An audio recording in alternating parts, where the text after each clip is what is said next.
On the spot news media, we got the latest news. We don't care about the views, we just representing right. Put local news internationally every night. On the spot, wave that Jamaican flag from left to right. Let's get it right, y'all know the type. We ain't dealing with the hype, we make it take flight. Yeah, man, my viewers and subscribers, what Guan, a blessed and wonderful Tuesday morning to each and every person out there tuning into On The Spot News Media. Now, my peeps, I don't know how we do it over on this side each and every morning. We have to give thanks and praise to the Most High Creator for the preservation of life, because life is indeed the greatest. So in the morning, my peeps, I have a few stories to share with you, the regular members of Chan Public and also members of the diaspora. So please like the video, share the video, watch the entire vlog so you can get a full understanding and a better appreciation of everything we're going in Jamaica. So watch us now, my peeps. We're going to kick it off with some updates in the morning, and then of course we're going to get into this morning's main set of stories. So the man suspected of taking the life of these two women and injuring 3 other persons, including a child, in Mandeville, Manchester on Sunday, remains in the custody of the police up to Monday afternoon. The incident, for those who may have forgotten, occurred at a candlelight vigil in Mandeville early on Sunday morning. It is understood by On The Spot News Media that a dispute developed between the man, who is said to be a licensed firearm holder, and several other persons at that candlelight vigil. The man reportedly parked his car in an open lot next to his premises when a car driven by another man who was leaving the vigil hit his car. It is said that the 2 men began arguing and others, to include the 2 deceased females, joined in. It is said that the licensed firearm holder reportedly pulled his firearm and fired several shots, hitting 5 people, including that of a 12-year-old child. 2 women succumbed to their injuries, whilst the others were admitted for treatment.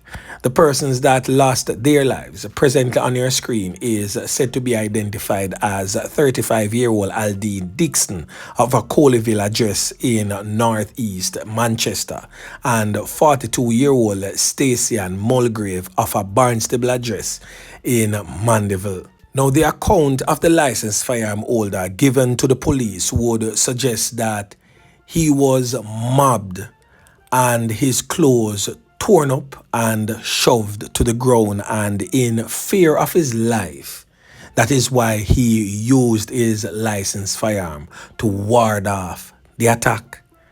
Now, a female that goes by the name of Carrion, a friend of the victims, says the reaction of the alleged suspect was unnecessary.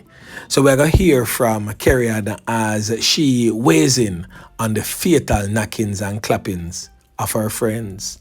Listen. Say, yeah, man, so forward. I should go away. I know I did that yesterday, girl. Just because they stand up to defend her cousin and say, yo, Jaja star. And I'm going to put a bullet through. Why? Because, for what? For what? A man can't look for a fool woman and put a bullet through them. Really? And I lick up baby boy over what? Because a man just simply scrape your vehicle. They just scrape in and lick him or nothing. I back him back up and just merely scrape the vehicle, because we couldn't even see where the scrape there. And that's your job, bullet and shoot 4 people. Plus I baby 5 person for. So I'm going to tell her 4-year-old and her 5-year-old baby say, they walk up and I hand this man and I say, Auntie Carrion, where mommy is. I couldn't even answer her, I just break down the tears, I couldn't answer them. The father for the baby, them, he didn't even do a head for the foot right now.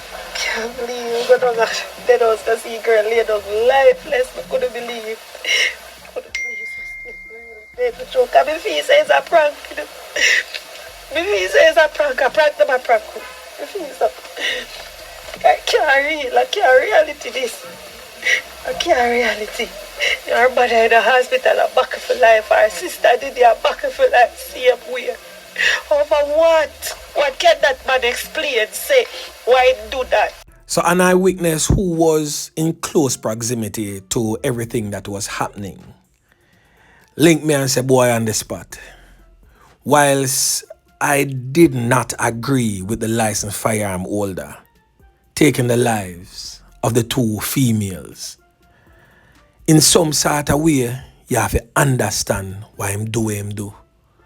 It is said that the females, boy, I tell you, say them dip on the man like a ticks each up in a dog back. Them a deal with the situation a certain type of way. And the push where one of them push him down a ground, at that trigger the man for pop off him strap and slap some shot in a them direction. It is just unfortunate, said two of them end up lose them 3 points. But more time the tegereg behavior from some of these females is what makes some simple thing spiral out of control. Boy, I tell my peeps, it's rough. So meanwhile, the Member of Parliament for Central Manchester, that is Rhonda Crawford, is appealing for calm as the police continue their investigations into the incident. So we're going to hear from the Member of Parliament for Central Manchester as she weighs in on this latest fatality. Poor I tell you, listen. I'm here just to assure the family that they can count on me for support during this very difficult time, and the community too. I'm appealing for calm, and especially I've spoken to some of the young men in the family and I've been asking them please to avoid retaliation. The police, they're fully aware of what has happened. They're taking their statements, and I know that they will do everything in their legal powers to bring the perpetrator to justice. So I'm just making a very special appeal to family and close friends. Please do not retaliate. Allow the law enforcement officers to handle this situation. So in the next update, my peeps, on Sunday I made mention of 6 persons being conned up seriously so by armed criminal elements in Mandeville whilst leaving a dead yard early Sunday morning. The gun attack took place sometime around 1 a.m. along Fenbrook Avenue in Mandeville. So 6 persons end up get conned up, all men between the ages of 18 and 55. They were all assisted to the Kingston Public Hospital where one has succumbed to his injuries right now. Now the man in question is presently on your screen and he has since been identified by his alias as Stocky. He was one of 6 who get conned up and he succumbed to his injuries. Now, where is Indicom when the regular members of Chan Public get slaughtered in the streets by these criminal elements? I'm pretty sure that probably 1 or 2 criminal elements might have been among the 6 and were the targets, but what of the others who get conned up seriously so simply because they were in close proximity to the criminal elements that they had marked for death? This is something that needs to be curtailed in our country, and regular policing most definitely cannot do that. So the JFJ situation will also be addressed further on in the news. And still in the St. Andrews South Police Division, the St. Andrews South Police has listed these criminal elements as wanted. And they are appealing to the persons listed to report to the Hunts Bay CIB with immediate effect. No additional time allotted. You are to present yourself to the Hunts Bay Criminal Investigation Branch at Hunts Bay Police Station immediately. You were warned. So anyway, now the criminal elements in question is number 1, a criminal element identified as Courtney Ashley, but them call him alien in the streets, but him criminal friend them call him Bloodstain. Him come from around a Fenbrook Avenue, there so in a Kingston 20, same place where the 6 people end up get conned up. And he's also from a Abbey Close address More time him frequent up a Lee's Flat, Red Hills and all these communities in St. Andrew. The next criminal element is only identified by his alias as Little, come from Marvally in a Kingston 20. The next criminal element has since been identified as Nigel Dennis, but them call it Boxhead. Him come from Glenmead Road, same place in a Kingston 20. The next criminal element has since been identified as Rohan Anglin, otherwise called Archie, come from around a Denver Crescent, so same place in a Kingston 20. And the next criminal element identified only by his alias as Do the Mats, come from over Jewsland, right across from Marvally Deso in Kingston 20. And last but definitely not the least on that list is Jabari Bennett, otherwise known as Boxer, come from around a Seaward Drive in Kingston 11. So the police is asking the assistance from anyone of you, the regular members of Chan Public, that can provide them with some information surrounding the whereabouts of these criminal elements. And if you have such information, contact the Hunts Bay CIB at 876-923-7111 or police emergency number 119. And as always, my peeps, if you don't trust the police, link on the Spot News Media or any like-minded vlogger. Give us the information and we will most definitely pass it on to the relevant authorities who can make effective change. Yeah, man. Now, in regards to Jamaicans for Justice, JFJ, that had made some statements in the general public stating that they are alarmed at the amount of police fatalities since the start of the year. But one thing that the head of the JFJ left out, that she was not so alarmed at how much regular members of Chan Public lose them 3 pints since the start of the year. So according to the Independent Commission of Investigations, INDICOM, 50 criminal element lose them 3 pints since the start of the year. 22 of those fatalities have been recorded since the start of February. So both INDICOM and the human rights lobby group Jamaicans for Justice have expressed concerns about the rising number of fatalities. Now, I've stated this time and time again, that Jamaica needs a prime minister, needs a minister of national security. We have the gall to go against what is popular. Stop seeking cheap popularity to stay in power and do the right thing to curb our crime problem before it gets to the level of where Haiti is presently at. So now, my peeps, this is one of the better speeches I've heard coming out of the mouth of our Prime Minister in recent times.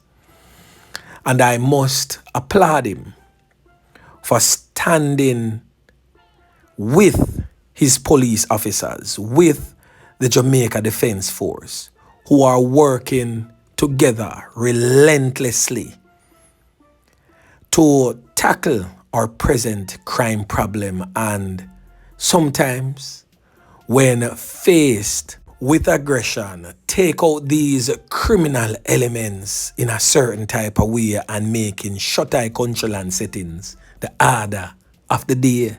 Yeah, man. So now we're going to hear from Prime Minister Andrew Holness, who was speaking at a diaspora town hall meeting in Barbados last Friday. Prime Minister Andrew Holness says the JCF has his full support. Now listen. The level of criminal enterprise that exists is at some times over and beyond the capacity of regular law enforcement and regular legislative tools that are available to treat with ordinary criminality. The use of violence in a criminal pursuit and then the spread of fear, sometimes deliberate, that comes from that, to weaken states, to undermine institutions, to corrupt public officials, to make the state incapable of addressing the issue, should not be treated as ordinary criminality. I only need to point to the situation that exists in Haiti. And then to just turn slightly from that to what we see emerging in other CARICOM countries with gangs that are arming themselves deliberately, stockpiling weapons, seeking, as I've said before, to capture communities and corrupt public officials. That should not be considered as ordinary criminality.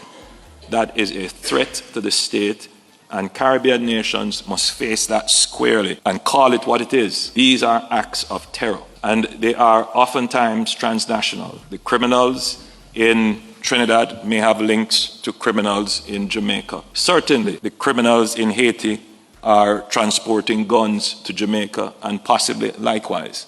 Certainly, criminals in Miami, who some of them are our nationals, are illegally trafficking weapons to Kingston, and therefore the government of Jamaica alone trying to treat with the issue would not be as effective as if we had a global approach, a regional approach, and certainly a CARICOM approach to treating with this issue of criminal enterprise. We call them gangs, but I maintain that that is a euphemism. They are not just socially marginalized youngsters who have been deprived of social and economic opportunities. Many of them have gone into this as an enterprise, as a business, looking to weaken governments, and we must take a very strong approach to it from a legislative perspective to create the laws that will enable us to have surveillance, to detain them, of course, within the accepted rules of human rights and the treatment of citizens. But certainly, there needs to be what we call in Jamaica enhanced measures to treat with this new and emerging threat to our democracy. So basically, my peeps, Prime Minister Andrew Holness is saying the same thing that many, like myself, have been saying for years. There is no way you can use regular policing to combat the crime problem that we have presently. Laws have to be amended. Police way of policing have to change to meet the standard of the criminal threat that our country is under. So the police have to do what they have to do to safeguard our country and make sure that they too protect themselves so they can also return home to their families and loved ones. Now, over there in the St. Andrew North Police Division, the St. Andrew North Police is trying to identify the motive for an attack on a father and son in Bowden Hill on Sunday night, which left one lifeless. So the son is the one that is no longer among the land of the living, laying on a block of ice in a morgue presently. He has since been identified as Javid Lidnstobe, 19 years old. He was fatally taken out in a hail of bullets by criminal elements, whilst his father get caught up and seriously wounded, hanging on to life by a thread.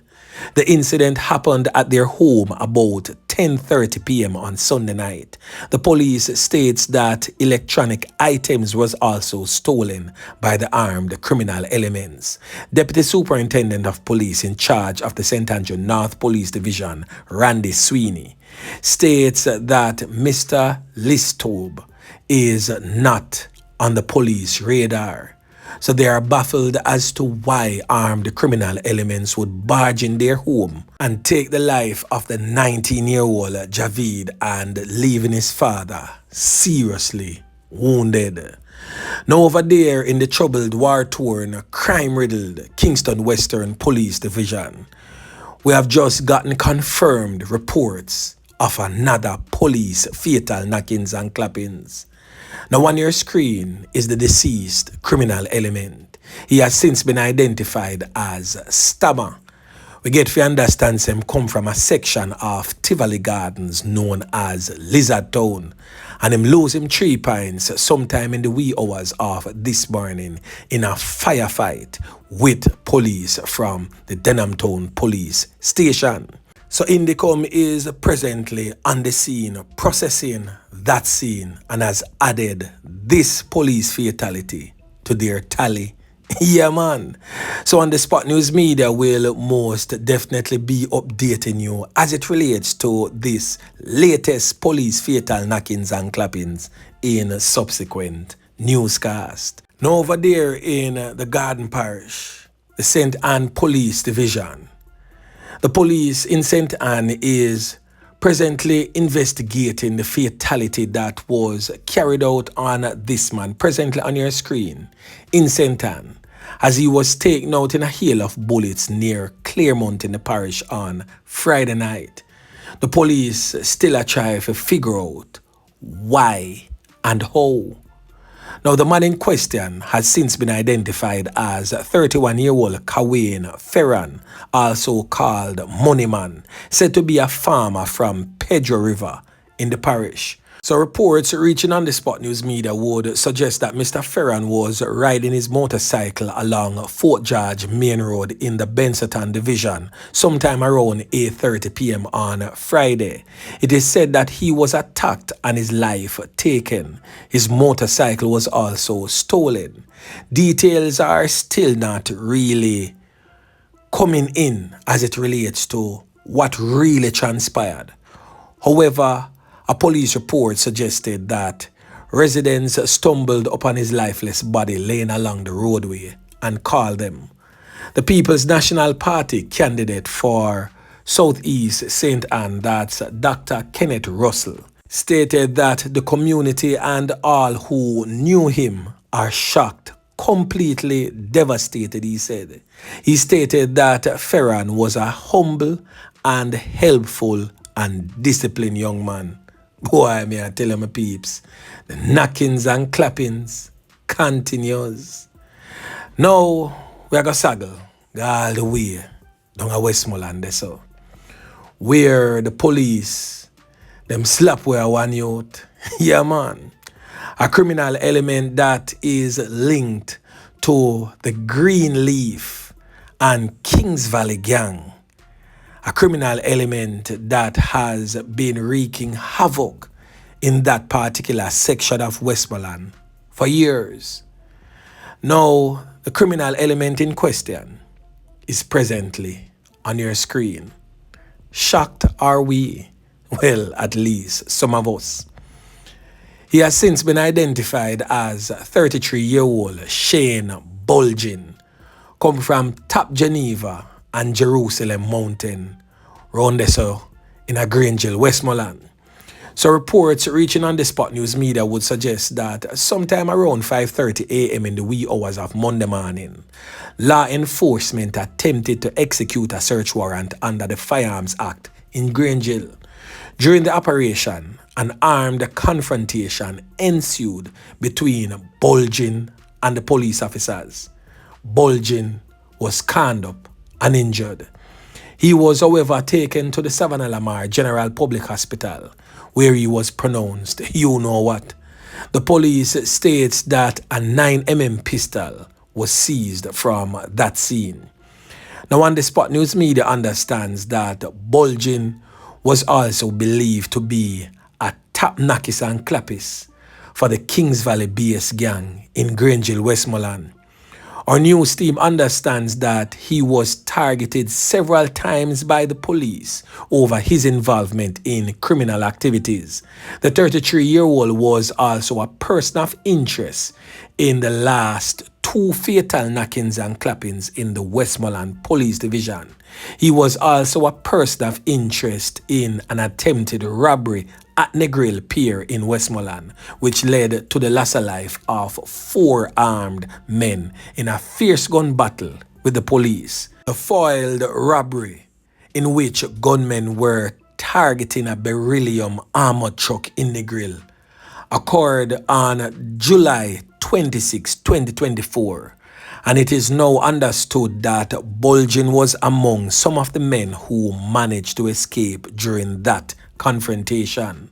On the Spot News Media also understands that police intelligence suggests Bulgin has been involved in contract knockings and clappings, robberies, extortion, lottery scamming right across Westmoreland and also the neighboring Hanover, and as far away as back into Mapen, Clarendon.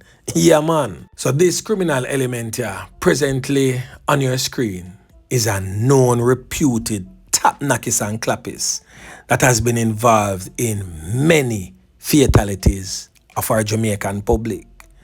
Now, this picture presently on your screen represents what JFJ claimed to be a citizen of our dearly beloved island home. And this life should be spared to continue to wreak havoc even from behind bars, because we know that these criminal elements can stay same place from behind bars and plan and orchestrate hits on the regular members of Jan Public. So a job well done again by the squad of them. As for you, JFJ, I don't know, but you claim to say the Commissioner of Police say you seek relevance. And I would definitely take the side that you are definitely seeking relevance, since the newly appointed President of the United States of America has put an axe in the USAID funding to Jamaica that helps to fund your organization. Yeah, man. So anyway, my peeps, remember to like, share, subscribe to the channel. Stay tuned to On The Spot News Media as I continue to bring you fresh news and updates in subsequent newscast. On The Spot News Media. Yeah, man.